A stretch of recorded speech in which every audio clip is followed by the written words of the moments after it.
Well, it looks like I'm stuck with you a little bit more. Hello, welcome to Business Live. Coming up in this edition, Ghana places 22nd on the African continent in the latest 2021 Women Business and Law Index by the World Bank.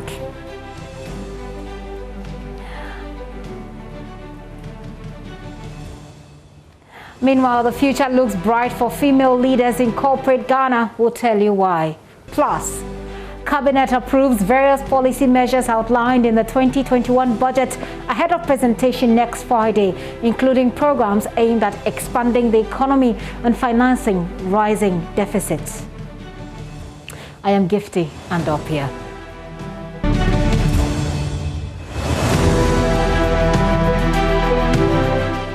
Now, Ghana placed 22nd out of about 53 African nations in the latest 2021 Women Business and Law Index by the World Bank. Here is a report by Charles Nixon Yeboah. Nation's score of 75% rank her sit in West Africa, but 119th globally. South Africa placed first in Africa, but 50th globally. It was followed by Zimbabwe and Cape Verde in second and third respectively. In the ECOWAS region, Togo was first in terms of advancement in women, business and law. Ivory Coast and Burkina Faso placed second and third respectively. For Ghana, it scored 100% for mobility, workplace and marriage respectively. This means a perfect score was obtained for constraints on freedom of movement, laws affecting women's decision to work, and constraints related to marriage. The lowest score of 25% was parenthood. It meant laws affecting women's work after having children were very low. The World Bank therefore called for consideration of making paid leave of at least 14 weeks available to mothers, making the government administer 100% of maternity leave benefits, among others. For pay or salary, the score was 50% for women. Again, the Bretton Woods institution wants to see reforms on laws affecting women's pay, laws affecting women's work after having children, among others. Well, the future looks bright for females aspiring to become leaders in corporate Ghana. This follows a number of them climbing to the apex of leadership in the country. Another report by Charles Nixon Yeboah. More than 2 decades ago, it was rare to find Ghanaian women in executive positions of leadership in corporate Ghana. But today, quite a number of them are leading corporate entities or playing major roles. The businesses are either conglomerates in nature or enterprises. Importantly, they play critical decision-making roles in every facet of the business, from regulatory to banking, insurance, telecommunication, oil and gas. Women are playing instrumental roles to grow these industries. In times past, you'd hardly find a single woman leading institutions in these sectors. Today, we have one of the deputy governors of the Bank of Ghana as a woman, Elsie Ado Awaji. In banking, we have 2 of their top-tier banks in Ghana, ABSA and Stanchart, being headed by females. ABSA had for the second consecutive time appointed a woman to lead the bank following the exit of Patience Achianu, who now heads the group Hollard Insurance. Some key positions in the financial services sector, such as treasury and corporate banking, are also occupied by women. In oil and gas sector, which is highly dominated by males, today the likes of Khadija Amwa, Chief Executive of Aker Energy, and Ivy Apia Owusu, CEO of Cyrus Oil Services, are directing affairs. Also in the media space, there are women playing critical roles in editorial making decisions. Though some women have fought hard to be at the apex of corporate Ghana, there's still more room for improvement. Charles Nixon, your voice report read to you by Ernest Meno. Well, have you ever imagined resigning from a white-collar job within the first 3 years to venture into self-employment? 35-year-old Nana Poma Antipim did just that. The graduate of paramedic and emergency care didn't hesitate to get her hands dirty after resigning from a job that she describes as good paying. On the occasion of International Women's Day, JoyNews' Mahmoud Mohamed Nuruddin reports on the humble start of the 35-year-old woman and the challenges that she encountered in her animal husbandry business at Moso in the Asante Akim South district of the Ashanti region. My name is Nana Poma Antipim. I'm 35 years of age. I was working with National Ambulance Service as an emergency medical technician. We were at the National Ambulance Service. We did pre-hospital referrals, and I was attending to emergency scenes. But for a period of 3 years, I worked with National Ambulance. But now I've quit National Ambulance Service, and then I'm into piggery and then rabbitry. Her love for animals pushed her into self-employment, and she does not see herself working for anyone anymore. That is everybody, and then the decision that a person will take. I want to be an entrepreneur. I want to enter into farming. And then looking at surveying and then doing some research, I think the farming, I have to just focus my attention on the farming. And because it's a labor intensive, I don't have to add up so many things to disrupt me. That is the reason why I decided to quit and I have time for this job that I'm doing. She plans to create opportunities for others. Nana Puma bought 2 pigs at 500 cedis each to start her business. She later added 8 at a cost of 6,150 cedis, and they grew to multiply. Actually, I started with only 2 pigs. And then later there was this NEP, the National Entrepreneurship and Innovative Plan project, which we took part, and then well being so we had some fun from there, and then we extended it. Now I have about 76 pigs, which an unfortunate incident happened. That is why I've landed up to this number. Her initial challenge was how she would survive, having risked quitting her job to start farming with the knowledge that it will take months before she earns any money. I shouldn't get less than 100,000 cedis. This job that I'm doing in the next 1 year. And the plan is to have a processing plant too. As you can see, the pens were to be 40 pens.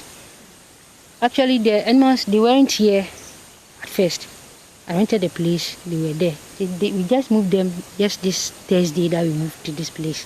She had 4 employees, but they have all left. It is now difficult for her to recruit. They were 4, but now they are not here. Because you won't get permanent people to work for you here. Maybe unless it takes some time. So we are relying on the GHS students who had completed, and they too, they had to further their studies, and they've left. I pay them. But as I said, this work that I'm doing, even if you listen to people, you will not do it. In January 2020, 87 of her pigs and some sheep totaling about 100 were poisoned. But Nana is determined to run a successful farm. Last year, my animals were poisoned, and then I had to lose about 87 pigs and then 93 rabbits. That is the reason why I have this number now.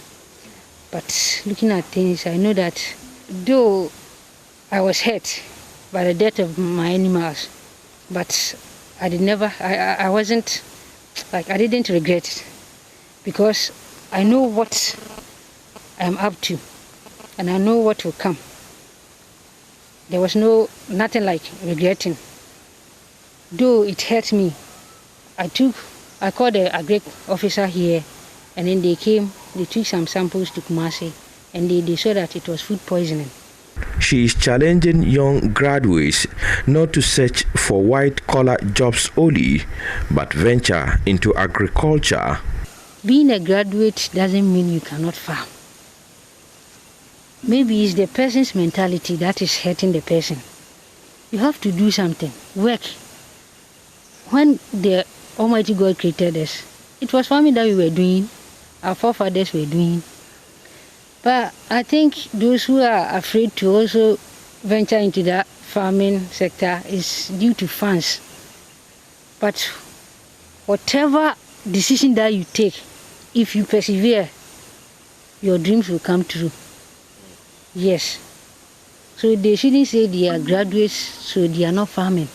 They should try and farm. Because you farm, if you cannot enter into animal farming, There are a lot of farming sectors. You can enter into vegetables, crops, a whole lot. I had last 2 years, I cultivated some maize. Last year too, this place, some maize too. This year too, I've started some farms at that side. I'm still working, trying to achieve something. So farming is good. A report by Mohammed Nuruddin. You two can start somewhere. Well, Cabinet has given its blessing to the various policy measures captured in the 2021 budget. This was after it met over the weekend to carefully scrutinize the financial and policy statement of the government for this year. But what are some of these policy measures that have been okayed ahead of the presentation next Friday? George Rafi has the details. The meeting afforded the team at the Finance Ministry working on the budget to brief Cabinet on the various policy measures contained in the budget. This is expected to ensure that whatever that is presented come next Friday will have the full support of Cabinet and the whole government. It is obvious said that while the Finance Minister and the team at the Finance Ministry will be purely looking at how to raise the required funds to finance government's operations, the Cabinet members, including the President, will be looking at the political economy of the budget statement and carefully review how the policy measures will impact on the broader social life and governance of the country. Some of the proposals that have been approved include some additional fiscal measures that would help finance the rising deficit, looking at how the pandemic-related expenditure last year contributed to this. It also looks like Cabinet agrees with the team of the Finance Ministry about how government may not be in a strong financial position this year to continue with those freebies extended during the height of the coronavirus for last year. Therefore, the budget may be reviewing some of these measures that will be announced in the presentation come next Friday. And who is going to present the budget statement? Well, describe it as too close to call, and you might not be wrong. Some additional names are being considered or proposed to the press, including what was put out originally. Now, this includes the Vice President, Dr. Mahamudu Bawumia, Trade Minister Alan Kyerematen, and Leader of the Majority Caucus in Parliament, Chairman Sabonsu. And also, let us not rule out the President's representative at the Finance Ministry, Charles Dubois. Joy Business can confirm that the Leader of the Majority Caucus in Parliament was indeed in the budget deliberation meeting that worked on the presentation yesterday. It looks like Finance Minister designate Ken Ofori-Atta will not present the budget statement come next Friday, as there were attempts for him to come in, get a waiver, and present the statement to Parliament. Well, what Joy Business is learning is that there will be some surprises in the 2021 budget presentation. So maybe let's keep our fingers crossed.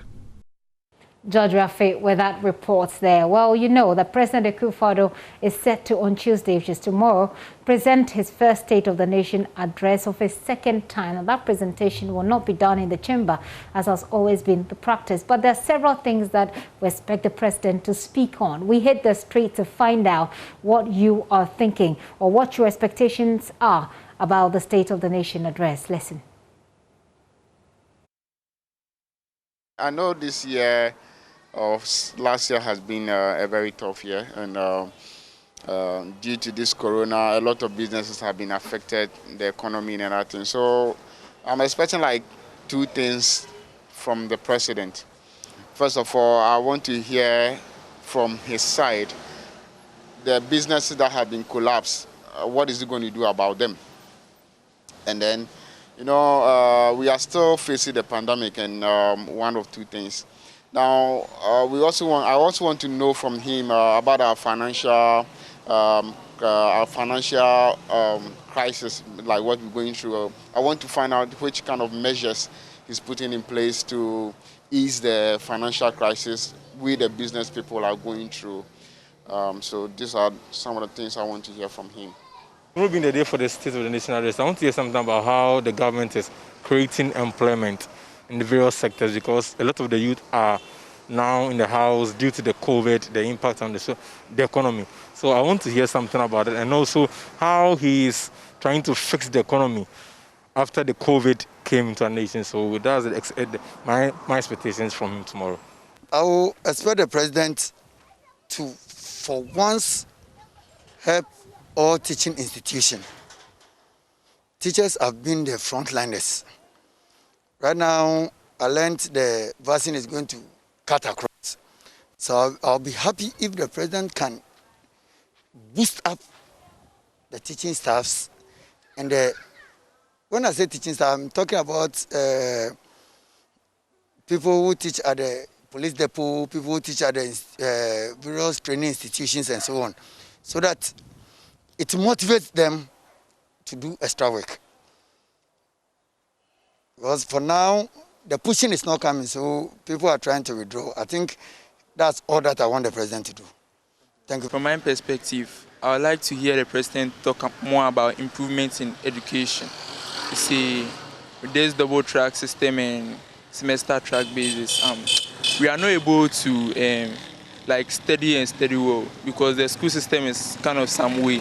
You go 1 month and come for vacation 1 month, but we like a consistent flow of going to school so that we be able to study better and write our exams and pass. So that's what I want to hear the government talk. Improvement in education.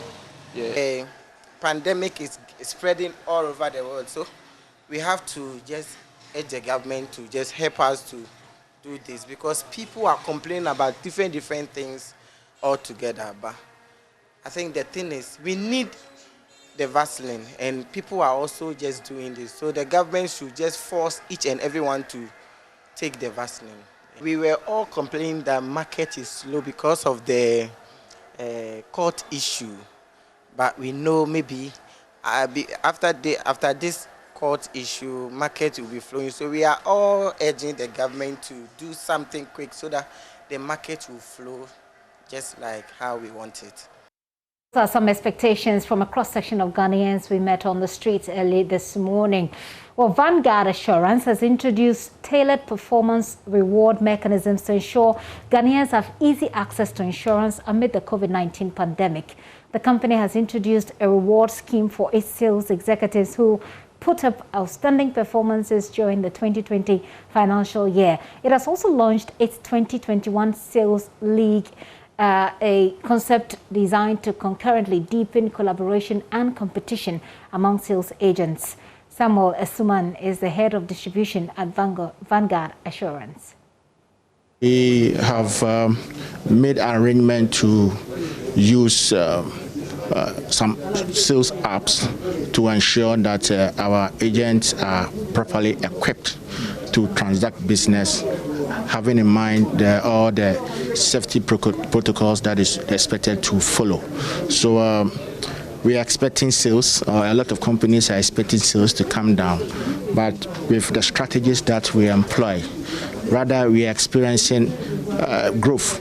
So meaning that our strategies are working, and we are even going to double up with what we did last year, and expecting that this year will be very good as well. So the various apps, then also ensuring that our agents are able to engage existing and prospective clients on the various social media to ensure that they have some meaningful engagement with them, so able to close the businesses because of the support that we are giving to them. And of course, thankfully, we also have the vaccines in the country. We ensure that all of them are vaccinated. Then also ensure that whatever logistics that they will need, one, to keep themselves safe, and also that of the insurance public also safe is our priority. It's not business as usual. We have to support the government in fighting this coronavirus. So whatever strategy that we embark on, in it or central to it is also a safety mechanism that we put in there to ensure that everybody is safe. Of course, corona is here, but still we need to survive and business must go on. That is why the approach to business should change, and to ensure that we may keep on the safety protocols, but at the same time we rake in the needed revenue. That was head of distribution at Vanguard Assurance, Samuel Esuman. Meanwhile, the 2020 overall best agent of Vanguard Assurance, Kwame Edu Esiama, has urged insurance agents to leverage technology to reach out to the uninsured population amid the COVID-19 pandemic. I can say that our role is very critical. If you look at the statistics, we play about 60 to 70% of the total output of the insurance industry. So our role is very critical. I think we leverage on digitalization, and so we use more of phones and internet to do business now. COVID gave us a new insight into how to do business, and so we also took opportunity and took advantage of it. Yeah, if you look at the target that we did previous year, we did quite good, and we are leveraging on that to increase our productivity in the coming year. Internally, we are trying to. There are a few things here and there, and it has to do with more collaboration, and so we are ensuring that the break can be just meshed so that we will have an effective way of operating. Now, business activities are bouncing back at the Obuasi end of the Obuasi-Dunkwa Road following the rehabilitation of that road. Dust emanating from the pothole-riddled road forced many businesses dotted along the stretch to fold up. The 1.5-kilometer road was fixed by the Anglo-Gold Ashanti as part of efforts to develop the mine's catchment. Nanaya Ojima was at the commissioning of the road. Here is his report. Barakisu Alidu is a baker on the Dunkwa Junction Mauli Stretch in Obuasi. Exactly a year ago, she closed down Hilal Focus Bakery, a joint she ran for about 3 years. And people were complaining, even I can clean the showcase several times a day because the dust will be on it and the place wasn't neat. And I normally cough with my baby. I have a baby and we get catarrh and cough, and also I had to stop. Today, she's back in business following the rehabilitation of the poor road. And yes, there's no dust as like first, but what has changed to me too is the business has gone down because all the customers I used to have are not coming again, only just a few of them. Due to the dusty nature of the roads here a few months ago, Rose's Ventures, just like businesses on this stretch, was near collapse. Today, life is gradually returning to this place. Drivers who ply the road say the upgrade is beneficial. We were refusing trips to this place, but today we like coming here because the road is good. Now we do not visit the mechanic as often as we did. The road is very good. We are grateful. Anglo-Gold Ashanti financed the project as part of the company's corporate social responsibility. Eric Esubontin is managing director. Like I said, we are part of the community, so this is not going to be short-lived. Already, the first social management plan we introduced was for 3 years, from 2019 to 2021. So by the end of this year, that 3-year social management plan we first introduced will come to an end. But already we are starting to think about the next phase of interventions that we'll be embarking on. Meanwhile, Ashanti Regional Minister Simon Osei-Mensah wants the citizenry to help protect the road. I beg you, let's take good care of the road. If anybody's vehicle breaks down on the road, please, let's not do the maintenance on the road. Because as you pour oils, petrol, etc. on it, then the duration of this road won't be as expected. But if you take good care of the road, it will go beyond 10 years. We might not have done any repairs on it. The same thing, I urge the urban rules to monitor it closely so that we don't get this road deteriorating. For JoyNews, Nanaya Ojima reporting. Nanaya Ojima's reports there, ending business live with me, Gifty. And Pia, why don't you log on to myjoyonline.com? We have more news there. Many thanks for your time. Good evening.